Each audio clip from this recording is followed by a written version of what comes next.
ven Señor Jesús, María. En la iglesia, Andrea Trujillo, Rafael Núñez, firmes y fieles a la verdad. Señor Jesús, Maranatha, si ven pronto. En la iglesia.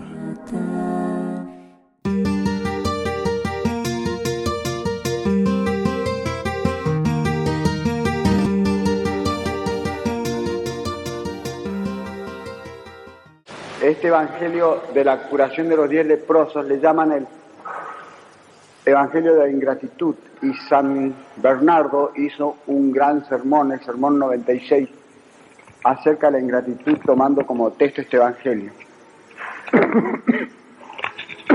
Pero hay más que la ingratitud aquí, como he explicado ya una vez o dos veces quizás.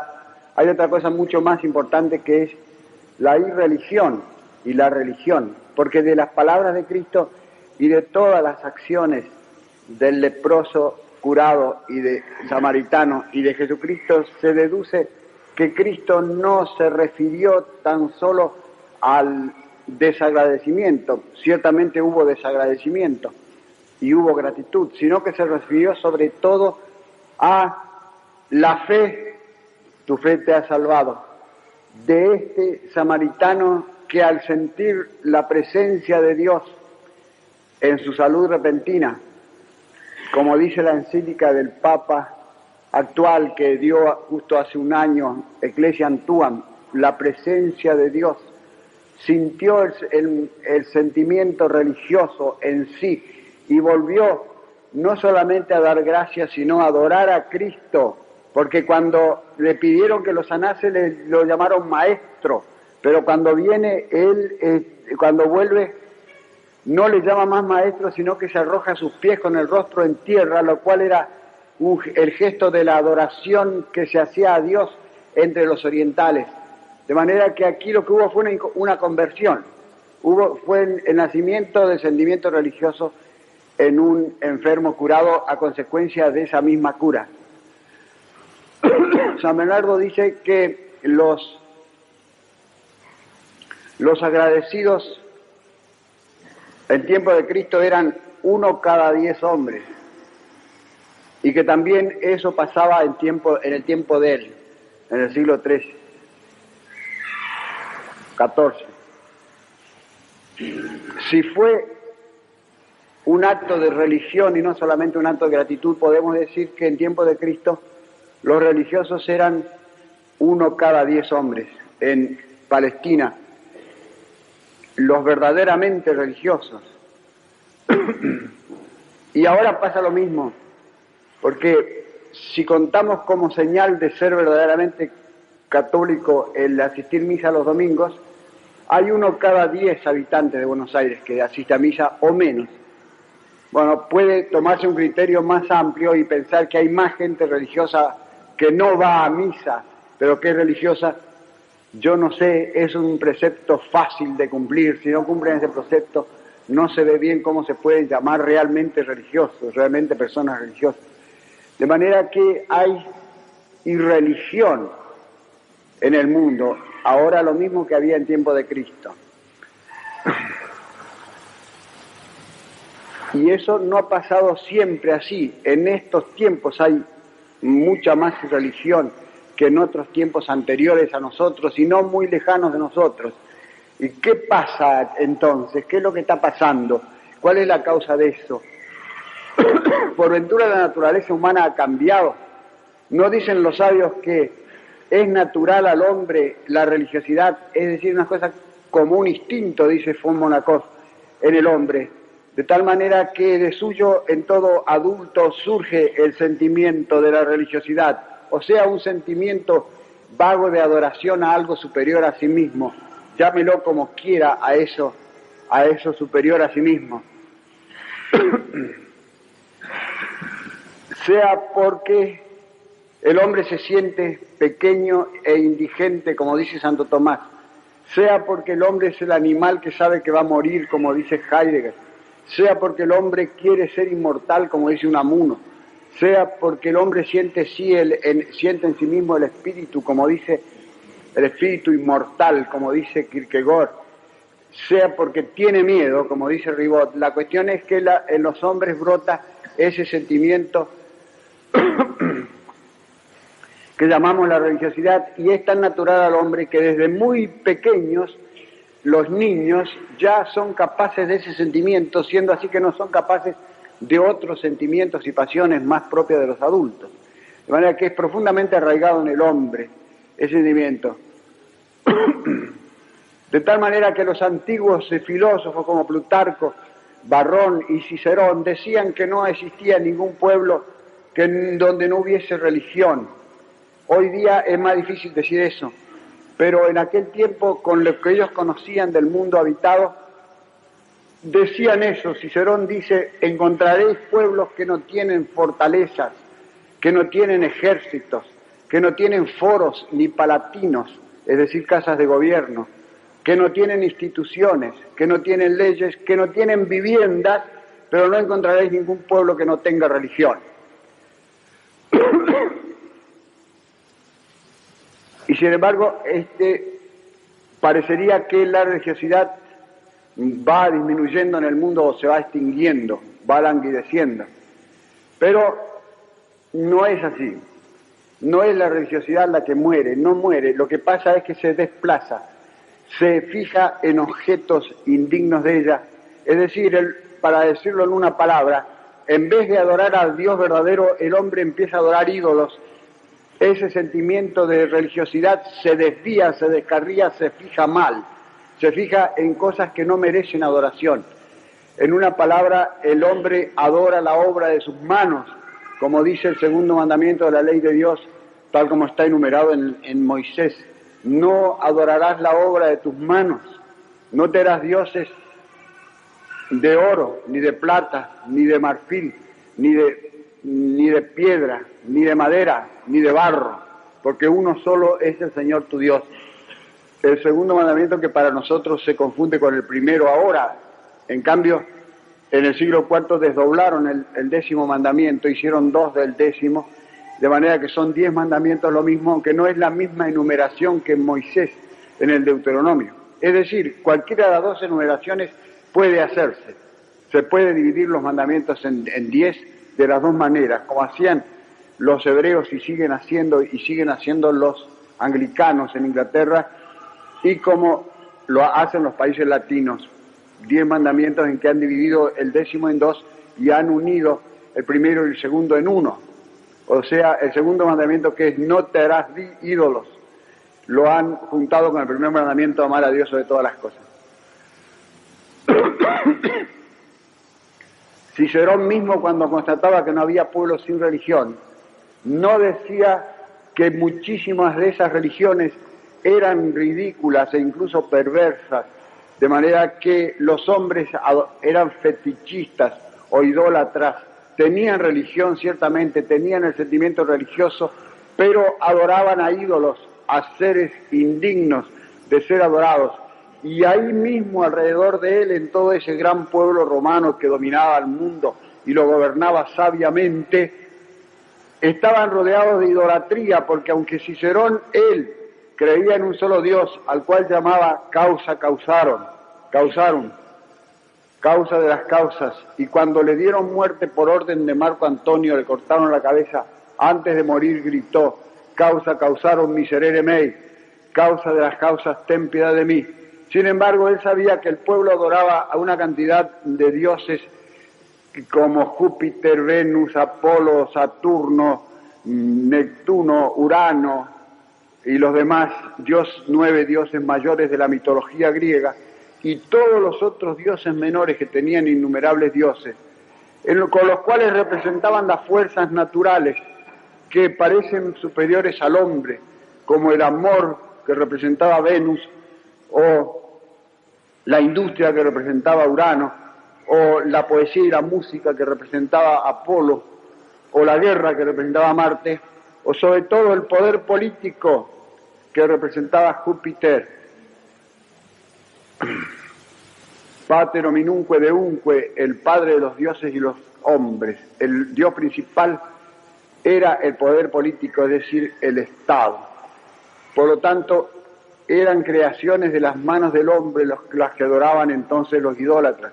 Y eso han empezado a hacer de nuevo ahora, aunque en forma mucho más sutil y refinada, porque ahora no hacen estatuas de oro, ni de plata, ni de barro, pero de hecho someten su voluntad, sus sentimientos y toda su alma a cosas que son obra del hombre, como por ejemplo el Estado, que es el principal de todos, al cual adoran, porque Santo Tomás en su tiempo ya notó que cuando el hombre deja de adorar a Dios, cae a adorar al Estado, ordinariamente. Es decir, lo pone al Estado por encima de todo. Y hoy día eso se ha teorizado y le llaman el Estado totalitario. Lo inventó el filósofo, lo teorizó el filósofo alemán Hegel, o Hegel, como quieran llamarle. Y todos los estados hoy día son totalitarios, por más que digan, le echen ese adjetivo hiriente, porque ahora no significa lo que significó cuando Mussolini lo inventó, porque ahora significa tiranía simplemente o despotismo. Se lo echan los comunistas a los fascistas y los fascistas a los comunistas, y en realidad todos los estados actuales son totalitarios, porque el Estado se ha tomado mucho más poderes de los que les corresponden ordenadamente, conforme a la razón y a la justicia, y cada día va tomando más poder, de manera que todos los estados, incluso los que se llaman democráticos y liberales, son hoy día totalitarios. Exigen del hombre una sumisión total que el hombre solamente debe a Dios, y por lo tanto le quitan la libertad poco a poco y le cantan continuamente libertad, libertad, libertad, porque eso de cantar es fácil, pero en la realidad le van quitando la libertad cada día más. El hombre individuo y la familia va siendo cada día más sujeta a esa especie de monstruo frío que es el Estado moderno.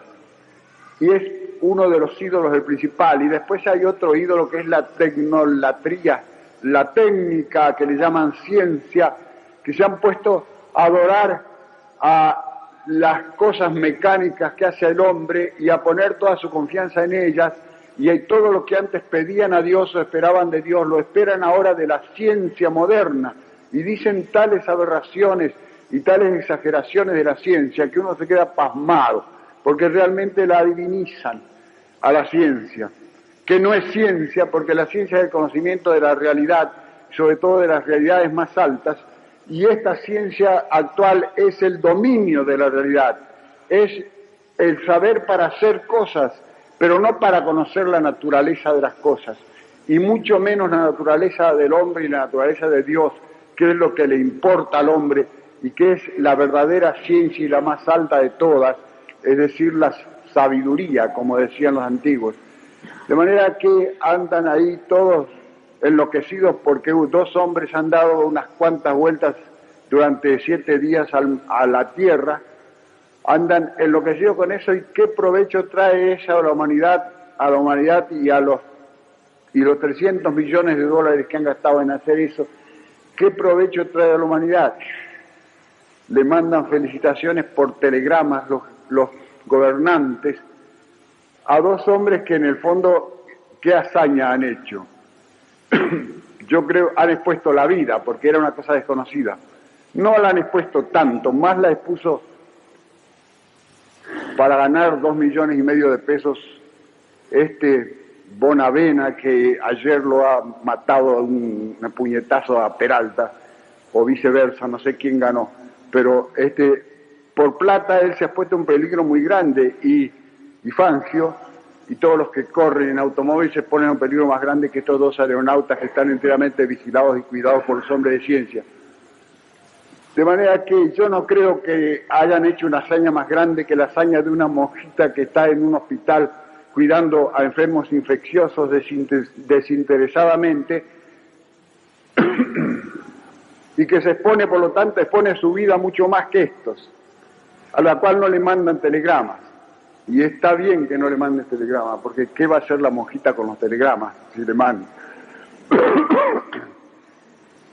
De manera que hay que bajarle el copete a la tecnología actual y al estatismo actual. Hay que mirarle los pies, como decían los antiguos, que al pavo real, cuando uno le mira los pies, como tiene los pies feos, enseguida se desinfla, está todo pavoneándose, hinchado, y si uno le mira los pies se desinfla.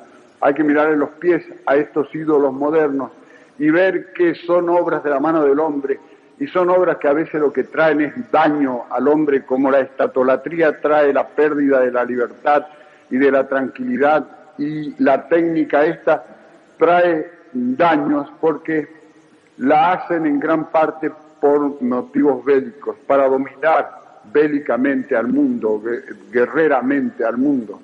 Los rusos dicen de los Estados Unidos que han hecho eso para espionaje, para sacar fotos, es decir, con motivos guerreros. Y en parte tiene que ser verdad, pero también hay otro motivo que es la soberbia, el orgullo del hombre, que quiere librarse de esa sensación de pequeñez y de dependencia que él tiene naturalmente, que brota en todo hombre naturalmente cuando abre los ojos de su entendimiento y ve que es poca cosa, que la vida del hombre sobre la tierra es corta y mala, que la vejez viene cuanto menos lo piensa uno, que está expuesto a toda clase de molestias y enfermedades y contrastes en la vida, de manera que naturalmente empieza a pensar que tiene que haber sido creado para algo más que eso, que en su alma hay una aspiración más grande que a esto.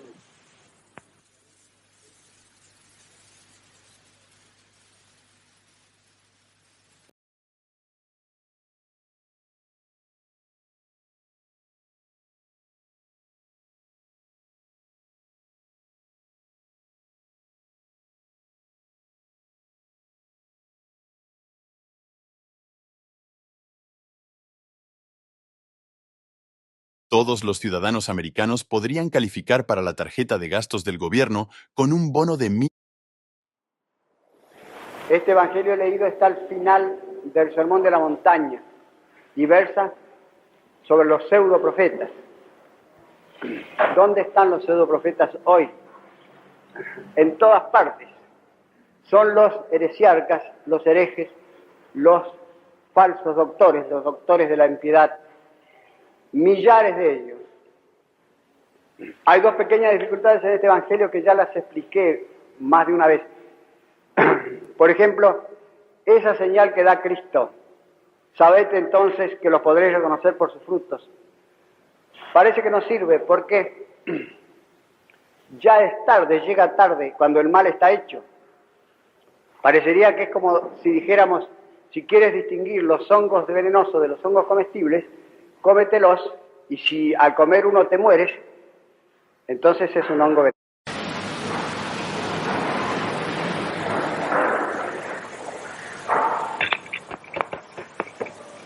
Este evangelio de la curación de los 10 leprosos le llaman el evangelio de la ingratitud, y San Bernardo hizo un gran sermón, el sermón 96.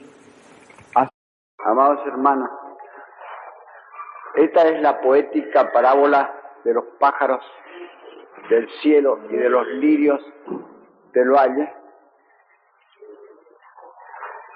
que cuentan que una institución norteamericana pidió a la Santa Sede la declarase un aditamento poético a la doctrina de la moral cristiana. Si es verdad lo que cuenta Andrés Suárez, no sé. Poética es, a los poetas siempre les han interesado los pájaros y las flores. Los poetas quisieran ser ruiseñores, andar volando de rama en rama, mirar el mundo desde arriba, estar libre de la pesadez del cuerpo, tener alas ligeras por el aire, volar, ir al sol por la escala luminosa de un rayo, saludar a las flores con los versos de mayo y perderse en el viento sobre el trueno del mar. Sí, pero este evangelio es serio, hay que decirle al poeta. ¿Y por qué es serio? ¿Qué quiere decir? Quiere decir que debes renunciar al Premio Nacional de Poesía de 300.000 pesos que no mereces y para el cual ya has sobornado a 3 jurados, y que debes dejar de hacer versos sin sentido, sin ritmo y sin rima, y ponerte a trabajar. Ah, no, dice el poeta, yo soy poeta, pero no tanto. Esta es serio porque Cristo resuelve acá lo que llaman la cuestión social. Cuestión social es un mal nombre, por no decir cuestión del dinero. Esa cuestión ha existido siempre, pero hoy día se ha vuelto insoluble. Escriben centenares de libros enormes, voluminosos, mamotretos, para resolver científicamente la cuestión social y no la resuelven. Y en realidad, si se traducen esos libros en términos de moral cristiana, se reducen a unas cuantas palabras. Estas palabras que se leyeron acá, que dice San Pablo en su tiempo, o sea, avaricia, injusticia, resentimiento, codicia de riquezas, venganza, envidia, demagogia, desorden político, mentira, embuste. Acá dice una cantidad de cosas así San Pablo en la epístola de hoy. Desenfreno, superstición, discordia, celos, enojos, discusiones, disensiones, sectarismos, envidias y crímenes, y excesos de toda clase. Todos nacen de la codicia de dinero y también de la envidia de los que no tienen dinero. Todas esas inquietudes actuales que llaman con el nombre de cuestión social. Y hasta que no se haya puesto un poco de remedio a esa desaforada persecución del dinero, que hasta los gobiernos parece que no tienen que ocuparse nada más que de la economía, como dicen, de la productividad. Y no hay ninguna otra cuestión que tratar. Siendo así que la única misión del poder político, es decir, de los gobernantes, son 3 cosas: la justicia, la guerra y los caminos. Es lo único que tiene que hacer. No tiene que meterse a comerciantes, a la importación y la exportación y regular los precios, y todas las demás cosas esas son ajenas al menester del político y por lo tanto las hacen mal. De manera que Cristo solventó brutalmente y poco científicamente la cuestión social, exhortando a algunos a que vendan todas sus posesiones y lo den todo a los pobres, y a todos los otros que venzan el apego del dinero, despreocupándose un poco o del todo de lo que ha de pasar el día de mañana, que se ocupen, que piensen en el día de hoy que ya tiene su trabajo, y mandando al infierno a todos los ricos, aunque él, a todos los malos ricos, aunque él dijo ricos simplemente, pero por suerte, había un amigo de él, José de Arimatea, que fue el que lo enterró, el cual dice el Evangelio expresamente que era rico, de manera que no todos los ricos son malos ricos, pero para abreviar, Cristo dijo ricos. Pero resulta que esta solución va contra la productividad, contra la economía política. Cristo no sabía economía política, no sabía sociología, y era un estadista mucho menor que Benjamín Franklin. ¿Quién dijo esto? Otro poeta, Sarmiento. Yo no quiero acordarme mucho de Sarmiento porque en la prensa del viernes pasado da la noticia de que un profesor de La Plata estaba dando una conferencia acerca de la muerte de Sarmiento y se quedó muerto repentinamente allí. Y la prensa dice que esa muerte es altamente y verdaderamente simbólica. Palabras de honor, son cosas textuales de la prensa. ¿Simbólica de qué? Dice, de las 2 primeras cosas, de 3 cosas. De las 2 primeras no me acuerdo. La tercera dice, porque en ese momento estaba evocando el espíritu de Sarmiento. De manera que anda vivo y haciendo de las suyas por ahí el espíritu de Sarmiento. De manera que mejor que no lo evoquemos mucho, y si nos obligan a evocarlo, llevándonos a todos los profesores jubilados a rendir homenaje a Sarmiento, al Consejo Nacional de Educación, a oír un discurso de Ilia y poner un ramo de flores allí. Si me obligan a mí, por lo menos voy a estar todo el tiempo con los ojos cerrados. Y con las orejas también, si puedo. En definitiva, no me interesa que ande el Espíritu Sarmiento por ahí o no ande. Lo que me interesa es saber si realmente esta solicitud terrena va en contra de la prosperidad de las naciones y de la felicidad de los pueblos. ¿Qué es solicitud? Solicitud es desasosiego, inquietud, angustia. Dicen los filósofos hoy que todos tenemos algo de eso. Desde el nacimiento, dicen que Adán ya tenía eso antes de pecar. No digamos nada después de pecar.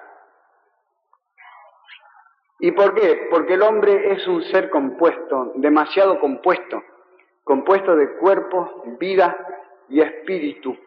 El animal es compuesto solamente de cuerpo y de ánima. Es un cuerpo animado y por eso no es angustiado, a no ser que lo corramos con un palo. Pero entonces tiene miedo. El miedo es miedo de algo. La angustia es miedo de nada. Y existe en el hombre. Por eso, porque tiene espíritu y el espíritu es embrollón. Peleador y embromón. Aunque dice San Pablo en la epístola de hoy que es al revés, que es la carne la que es peleadora. Dice que la carne milita contra el espíritu. Caro autem militat adversus spiritum. La carne mueve pelea al espíritu. Por lo tanto tenemos a este cuadrúpedo o bípedo dotado de una cualidad que es la inquietud. ¿Qué pasa entonces?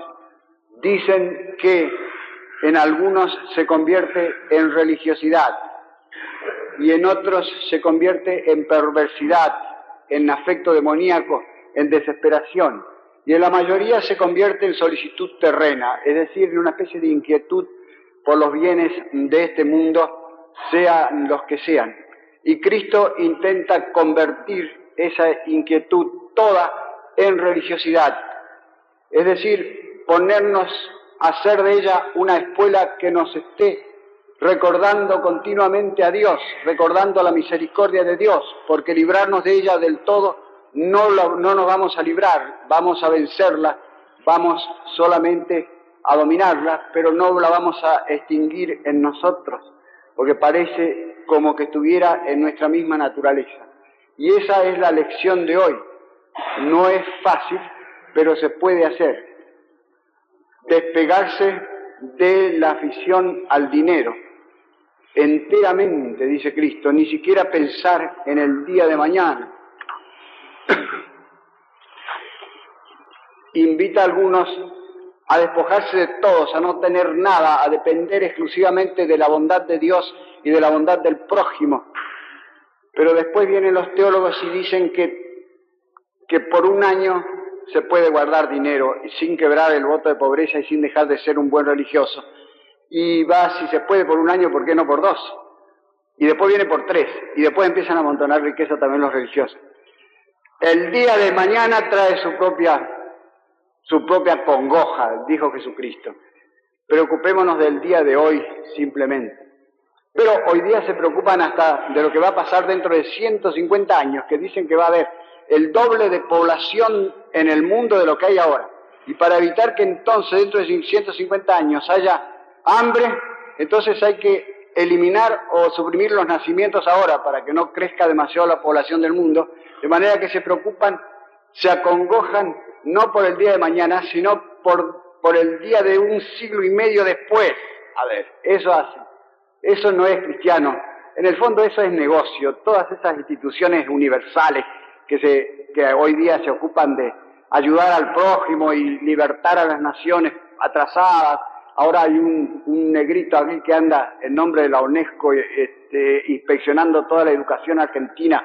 Por supuesto, él tiene una educación mucho mayor que cualquier argentino, porque no sirve ningún argentino, viene él de allá, de Europa, a inspeccionar, o del Asia, a inspeccionar. Son, en el fondo son negocios también. Son buenos puestos para una cantidad de gente que ayuda al prójimo o no ayuda.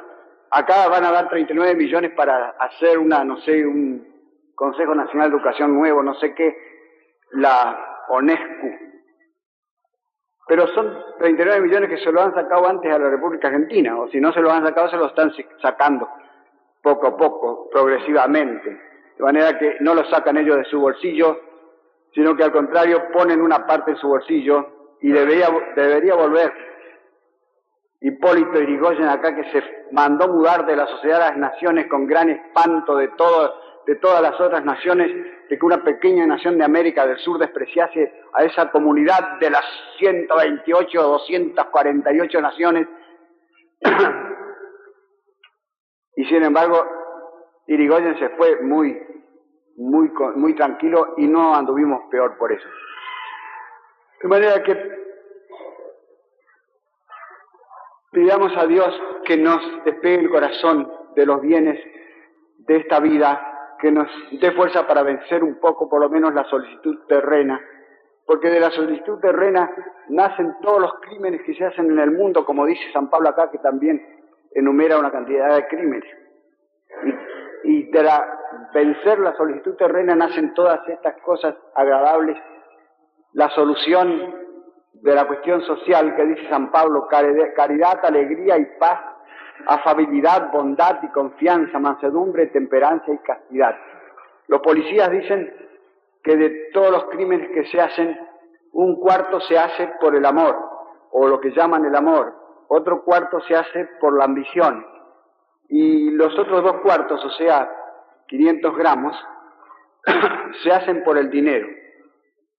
De manera que ahí está ese ídolo aparentemente necesario para todos, aparentemente digno de veneración, que está haciendo todos los desórdenes que existen en el mundo, promoviendo todos los desórdenes que existen en el mundo.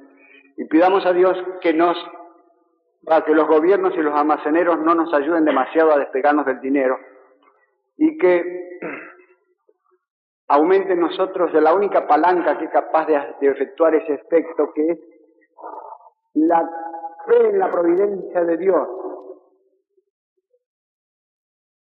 inspirada en las cosas hermosas que hay en el mundo, los pájaros y los lirios, las cosas alegres y hermosas que hay en el mundo, que son como recuerdos de la bondad de Dios. Y aunque en el mundo hay cosas malas también, que son como recuerdos de la maldad de Dios o del diablo, sin embargo parece que predominan en el mundo las cosas buenas, por el simple hecho de que el mundo ha dudado hasta ahora. Si ha dudado hasta ahora, es señal que hay más bienes que males en el mundo, y que podemos confiar en la providencia de Dios, que nos ayude a superar nuestros males.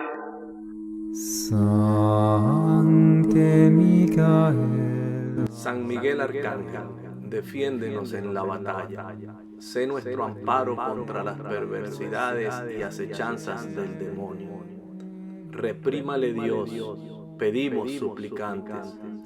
Y tú, príncipe de la milicia celestial, arroja al infierno con el divino poder a Satanás y a los otros espíritus malignos que andan dispersos por el mundo para la perdición de las almas. Amén. Ven, Señor Jesús, En la iglesia, Andrea Trujillo, Rafael Núñez, firmes y fieles a la verdad. Señor Jesús, Maranatha, si ven pronto. En la iglesia,